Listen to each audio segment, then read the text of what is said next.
space that is inspiring and encouraging for all of us. We'll take some of the issues that you raised and address them in the panel that we're going to have at this moment.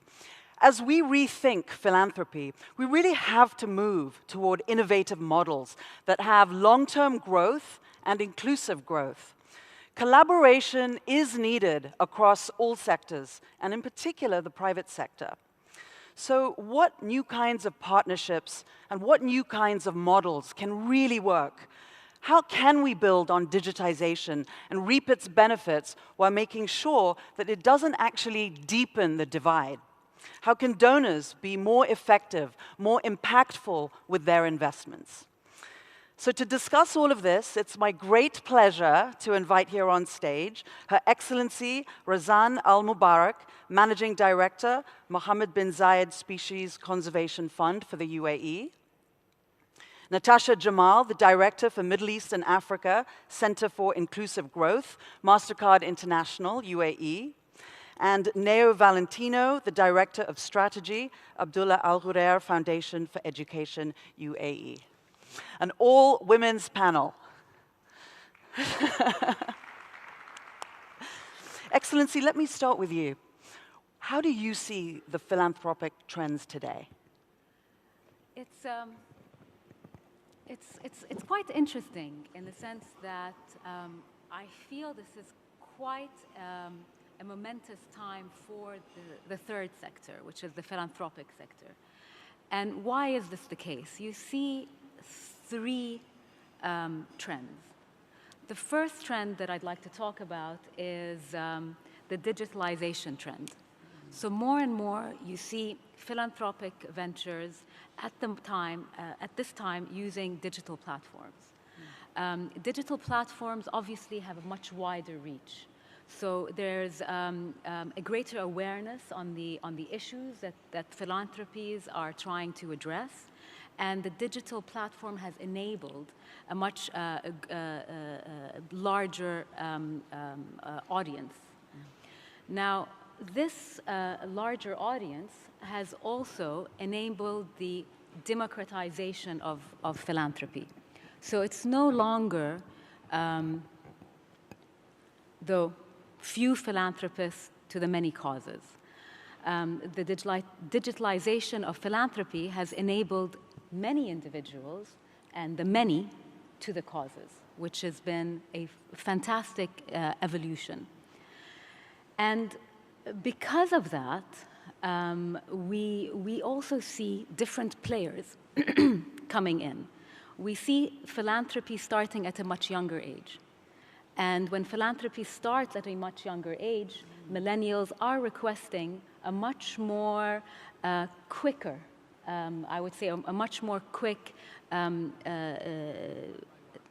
evaluation of some of the projects that they're supporting.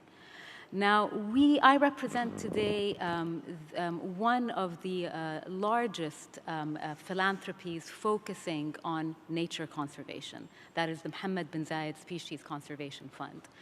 And we've taken note of these trends. So the Mohammed bin Zayed Fund today is a purely electronic platform.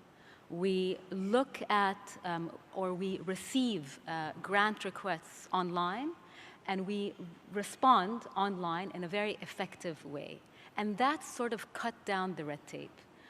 Initially, you had a return on grants requests.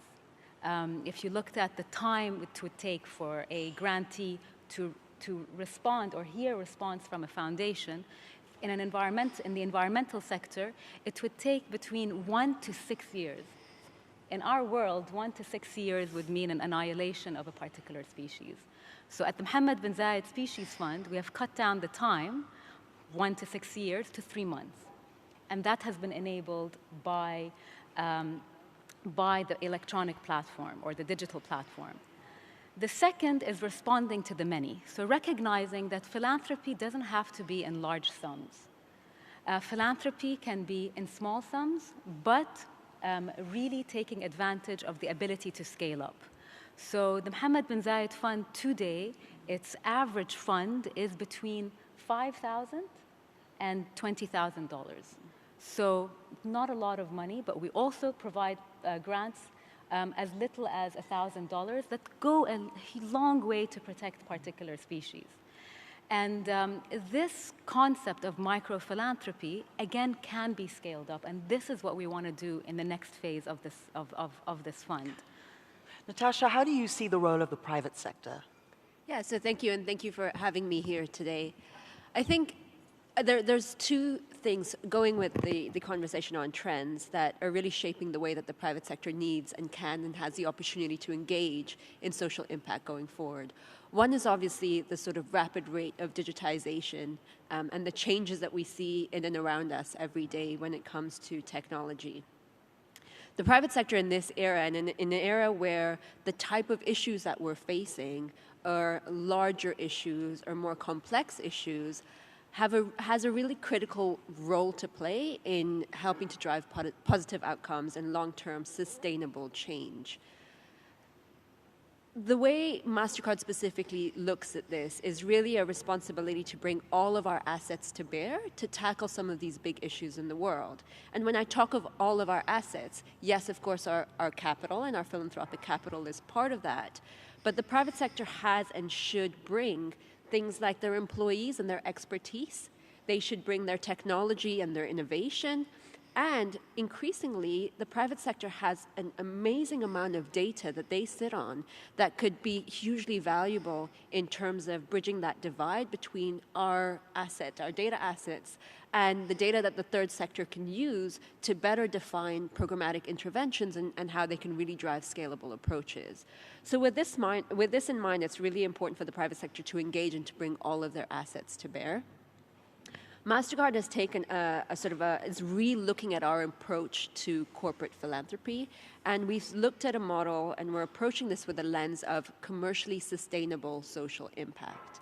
In essence, how do we take a purpose-driven approach to our work so that we can do well and do good at the same time? Because being commercially viable and commercially sustainable and making a positive impact don't necessarily have to be two sort of separate things. They can very much be part of the same, the two sides of the same coin. And from the private sector's perspective, this is the only way that you can incentivize the private sector to make a real positive difference, but also that you can drive long-term, sustainable, but more importantly, scalable change emerging from the private sector. And if you can build on that, Neo, and just dive a little bit more into the digitization and how we can make sure that we don't deepen the divide. Maybe you can root it in some examples as well. Sure, and maybe I can put some color around it and talk a little bit about how the foundation absolutely does this. And I might make the claim that foundations are well suited to partner, but also lead the way in proving concepts for really complex solutions to the problems that are facing human development and economic development today, because foundations have a few assets that are unique to it.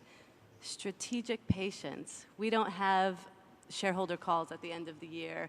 We steward funds, but we don't steward taxpayer funds or public funds. So we can be absolutely relentless about the type of impact that we want to have. And we can bring partners together. So here in the MENA region, we have a massive skills gap. And the World Bank did a survey amongst private sector actors, and private enterprise in the Middle East, overwhelmingly, more than any other region, said the skills gap is the single reason holding back economic development now. So what do? 10 years ago, we had the stat that 40% of the population is under 14. Now those 14-year-olds are 24 years old. They are in the prime of their productive lives, but they don't have the skills to engage. We also don't have the university placements. Universities are overcrowded, and the population is set to double by 2050. So what do? Technology. Bring technology to education. So the Al Ghurair Foundation is making a bet on online education to say we don't have enough places in university, so let's bring the university to the home where individuals can study and earn a degree. And bringing government in there and saying, hey, these degrees are worthwhile and they can be accredited, and getting the private sector to signal what skills they want. And we can be the ringleader there and bring it, prove that concept, make the investment that says online education works, and then governments and private sector can commercialize that. What was the biggest challenge you faced in harnessing that technology and delivering it, and how did you overcome it? We didn't actually know what disciplines to bring. We didn't have that information from the private sector that says, hey, 10 years down the road, what do you want students to have? You can complain a lot about it, and you do, saying you can't find graduates that have the skills that you need. So we had to do a lot of the research and the digging and find out what disciplines were needed. And when we launched our online education program, students shied away from those new disciplines, biotechnology and things. Now, over 55% of our students are selecting courses that are not even available here in the MENA region outside of our program. So it's a real mindset shift, and I think philanthropy is helpful in creating those waves. Excellency, what are some of the innovative models or partnerships that you've either seen or been involved with, or even would like to see more of? Like, just talk to us a little about the core partnerships you see. Sure. I mean, one of the things that, and I guess it's different in different sectors, but in the environmental sector, we talk a lot about, the need to innovate. But in my book, if it ain't broke, don't fix it. Conservation today works. There's there are tools that can enable it further, use of big data, use of artificial intelligence, use of drones, of satellite imagery. All of these things sure enable it and make the work a little bit more effective. But honestly, for me and for the Mohammed bin Zayed Fund, the biggest innovation really comes into the recognition that we actually need to protect nature for our own salvation, be it mental, spiritual, economic, cultural. And the innovation comes really in the will to decide that you want to protect nature. So that's kind of on the sort of, maybe intellectual side, but on the kind of more platform side, the innovation that we believe is the greater need for also collaboration and different types of collaboration. So, and the use of various financial models, not to stick with one model. Every sector could benefit from various models. Here in Abu Dhabi and for the fund, we've chosen to work with two models. The first is putting together an endowment. This is a very traditional model that's been used in many, many countries and many philanthropies. But what we chose to do is have a different model to finance our operations. So 100% of the endowment or the return of our investment from the endowment goes to species conservation. Nothing goes into our operations. So we want to make sure that that continues in perpetuity. And that has enabled us to support more than 1,200 projects in more than 120 countries, saving 1,300 species. That's significant, given that the fund has only started to operate. What would you say your biggest challenge is? At the moment, I believe the greatest challenge is to get individuals to participate, to recognize that there's potentially this mental block that you need a lot of money, you need a lot of support. There's potentially you need that support in trying to understand what does your heart strive for. When you want to give, you want to know where to give and who to give. And perhaps we're not doing a good job at reaching out and making the public aware that we do exist and you can. There is a sector where you can participate. If I could just build on the partnerships, it's important that each partner brings its comparative advantage, and that's what we look for. It's not unusual that organizations approach philanthropy as a checkbook, and while philanthropy does bring financial resources, it brings more, as you mentioned, as our chairman mentioned this in his keynote. We have a partnership on youth readiness here in the UAE, and we know very well how to build digital platforms, but what we don't have is outreach to Emirati youth. So we partnered specifically with the Ministry of Human Resources and Emiratization, who share that common challenge over making sure Emirati youth are ready for the workplace. We build the platform, they bring access to the students, and then the private sector helps shape what courses are on the platform, what kind of skills young people need to go after so that they can get that information and get on their path right away. So we really do look for what everybody can bring to the table. We don't do a single program single-handedly anymore, always in partnership. Natasha? Absolutely, and I think the crux of it, at least from a private sector perspective, is how do you incentivize the private sector to get more engaged, right? And that's why this idea of commercially sustainable social impact is so important, because it's not a give and take. It's not about either you're making money or you're giving money away. Building on the sort of the examples here, I'll tell you one of a program that we've rolled out in Kenya that unlocks microcredit for informal merchants who, as we know in most of the developing world, make up about 80% of the backbone of the economy. So these micro merchants, informal merchants, are struggling to grow and to become catalysts of job creation because they're unable to access credit. They don't have formal relationships with banks, they don't have a credit history, and so historically they've just been sort of left out of the entire financial system. What MasterCard, in collaboration with KCB Bank there in Kenya and Unilever have done is we've put a program in place that essentially uses the purchasing history or the purchasing data that Unilever holds of these micro merchants as a proxy for credit history. So KCB could use their sort of a years and several months worth of purchasing history to allocate a closed loop credit to these micro and small businesses so they can buy more Unilever stock. Through MasterCard's technology, we're powering the payment. So the payment is going directly to their mobile phone, which we know is hugely used, especially across East Africa. They can receive the credit on their mobile phone. They can pay back the loan on their mobile phone.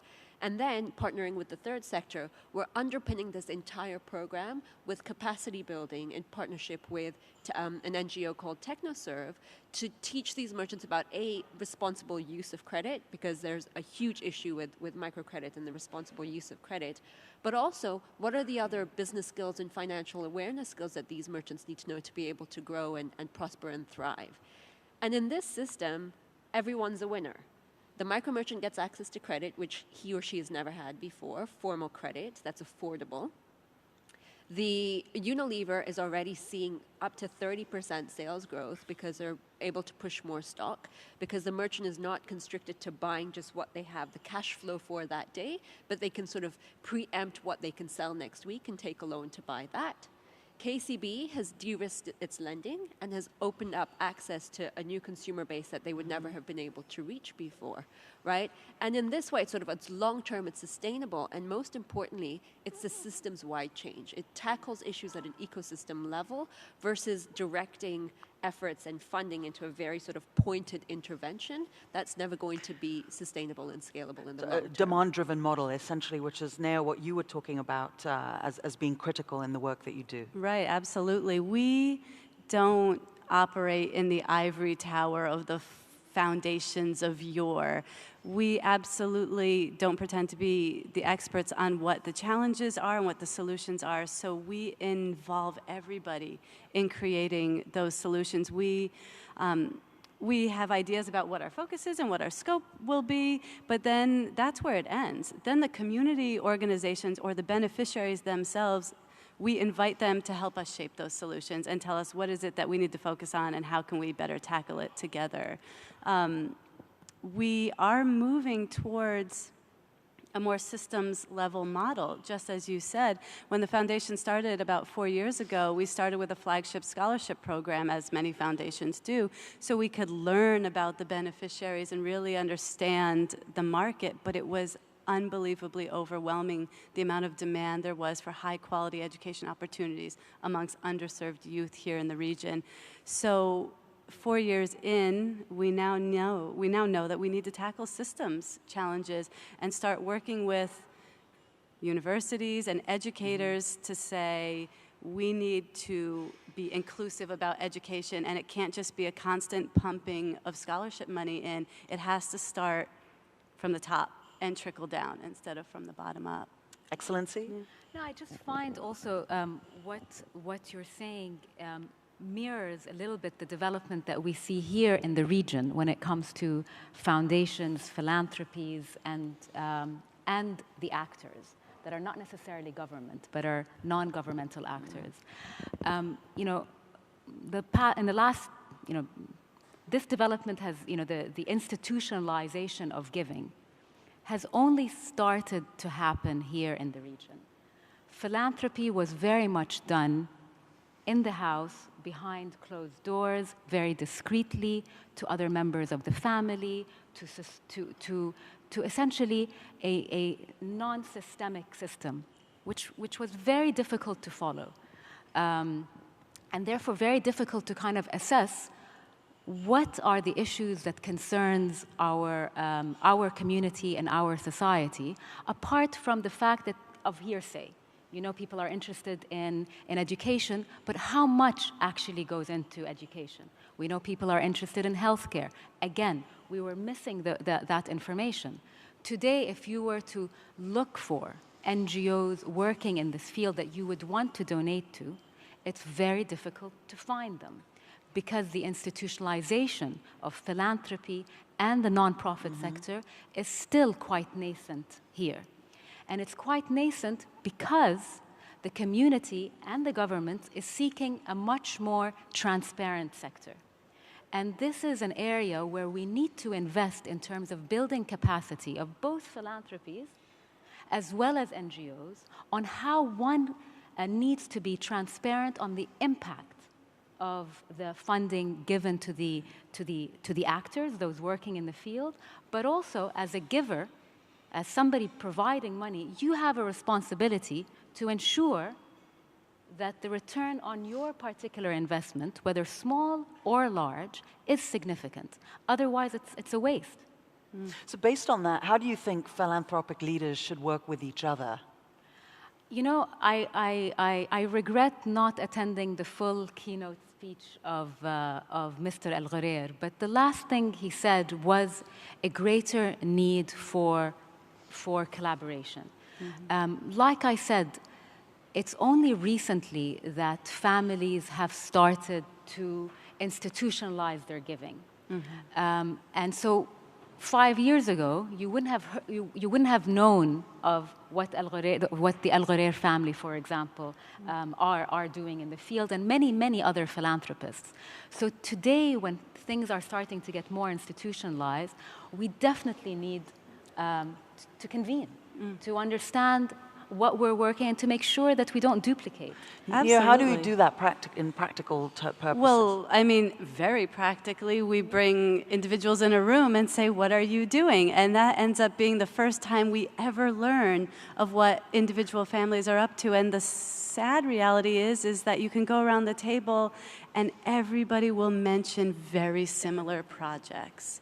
And we realized that we had wasted such an opportunity just to learn from each other. It's not even about co-funding, but collaboration is great, but it's the learning.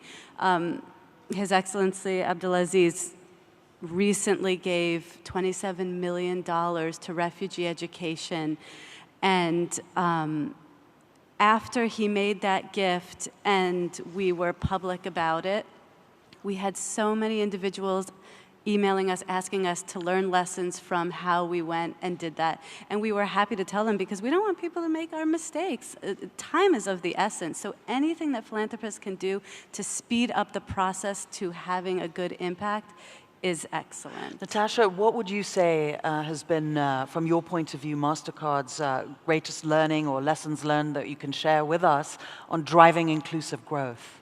I think the sort of the theme of collaboration here is critical, right? And I would almost take what we're saying a step further to say, yes, philanthropists need to collaborate, but we need to rethink collaboration across sectors. How? Right? Private sector absolutely needs to be at that table. Social sector has to be at that table. Government has to be at the table. Where we stand today, the issues that we're facing are far too large and far too complex. And to sort of my fellow panelists' point here, we're all doing very similar work. You bring up refugees. MasterCard as a private sector, for example, is working very closely with organizations to help digitize the subsidies that refugees get in camps so that NGOs don't have to go in and sort of give food. And there's more dignity around the refugee situation. So through a prepaid card or a points-based system, a refugee in a camp can go to a grocery either in the camp or outside of the camp and purchase supplies or food or whatever they need as they would, as a normal citizen would do.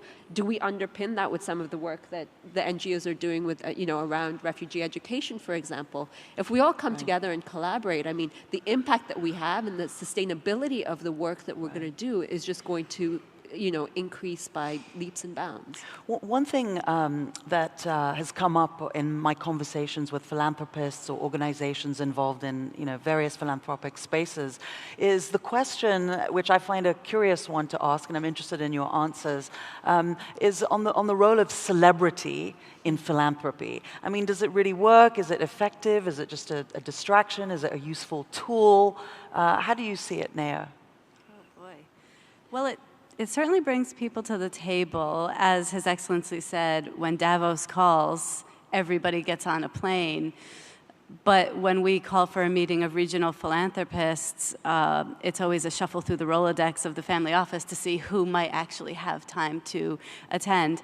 But if Bill Gates is going to be there, then it's a convener. And the power to convene is a lot of the battle. So I certainly embrace that because it brings people to the table, and that's what we need. Do you agree? I mean, I would say it really depends on the authenticity of those individuals. I mean, sometimes you see individuals that are quite famous, but essentially may not embrace the issue or the topic in an authentic way, and that's very obvious to other NGOs. And I think NGOs and causes need to be careful not to make sure that the tail doesn't wag the dog. But authenticity, when the chairman visits his beneficiaries, he actually turns into a problem solver. He'll go into a library at Azraq or Zaatari camp and notice that there's not enough engineering books on the shelves for students who are studying for the Tawjihi, or even more difficult problems. He turns into a problem solver because he takes it seriously. He goes to the field and he's very authentic about it, and that makes all the difference. We just have about a minute left, so I'd like to ask all our panelists to just offer a final thought on what you think is the most important thing in the philanthropy debate that the audience can take away today. Natasha, I'll start with you. Sure, I'd say sort of three very quick pointers that summarize what we're talking about today. One is we all need to sort of identify what our strengths are and really harness our core strength and our assets to drive positive outcomes, regardless of which sector we sit on. The second, and I've said this over and over again, but the importance of collaboration. Big problems require big solutions, and no one player is capable of tackling that on their own. We need to all bring our assets to the table and all bring our assets to bear. And the third and final point, specifically for private sector, is really embracing this idea of commercially sustainable social impact. That could mean that in the short term you're running on a break even, or in the short term you may be taking a little bit of a loss. But if we do commercially sustainable social impact correctly, then in the long term this will bring in money for private sector organizations, and this isn't a bad thing, and this is not something we should shy away from. It's actually the only way that we can drive long-term, scalable, and sustainable change. What would you say were the tangible steps to be taken in order to do that? To drive CSSI? Yeah.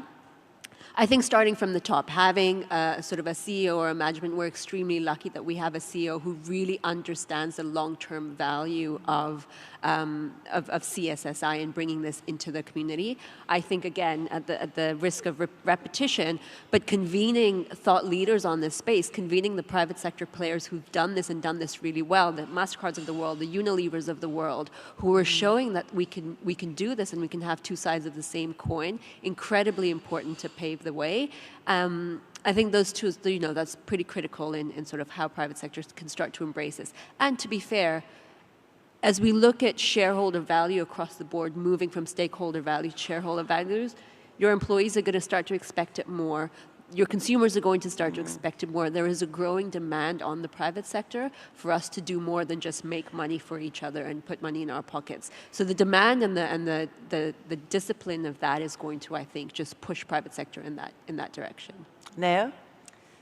I think the shift towards system-level change can be misconstrued as kind of shirking responsibility to individuals. And it absolutely is not, because as you said, there's a place for every organization, and there are community organizations that can deliver services, and government and private sector organizations that can deliver services, but philanthropy should be seen as a true partner to unlock those complex issues, and it should be approached knowing that it has time, resources, manpower, and human capital to do that. And so just better using philanthropy would be my message.